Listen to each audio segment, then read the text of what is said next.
नाज़रीन breaking news share कंदा शाह गोदलो जे ज़ाइरीन सां रोड हादसो ब औरतूं ज़ख़्मी थियूं आहिनि। वगड़ मां अब्बास अली मुगेरी जी रिपोर्ट मूजिब वगड़ लग जाफ़रानी वासन सां शाह गोदलियो खां वापसी ते फरीदाबाद व ट्रैक्टर ट्राली खे तेल जो टैंकर्स जो टक्कर थियो। नतीजे में ॻोठ जाफ़रानी वासी ब औरतूं सख़्त ज़ख़्मी थियूं आहिनि। ज़ख़्मियुनि में साइमा ज़ाल अकबर पंवर, मोनिका ज़ाल आसिफ अली पंवर शामिल आहिनि। ज़ख़्मियुनि खे वारसनि फौरी तौर ते खणाए मेरठ जे अस्पताल पहुचायो, जितां फर्स्ट एड ॾियण खां पोइ नाज़ुक हालत सबबि लाड़काने जे ट्रामा सेंटर मुंतक़िल कियो वियो आहे। शाह गोदलियो जे ज़ाइरीन सां रोड हादसो पेश आयो आहे, ब औरतूं ज़ख़्मी थियूं आहिनि। वगड़ लग जाफ़रानी वासियुनि सां शाह गोदलियो खां वापसीअ ते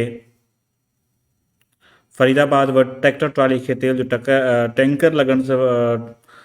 जे टैंकर जो टक्कर लॻो आहे। नतीजे में ॻोठ जाफ़रानी वासी ब औरतूं सख़्त ज़ख़्मी थी पियूं। ज़ख़्मियुनि में साइमा ज़ाल अकबर पंवर ऐं मोनिका ज़ाल आसिफ अली पंवर शामिल आहिनि। ज़ख़्मियुनि खे वारसनि फौरी तौर ते मेरठ जे अस्पताल पहुचायो, जिते फर्स्ट एड ॾियण बाद नाज़ुक हालत में लाड़काने जे ट्रामा सेंटर मुंतक़िल कियो वियो।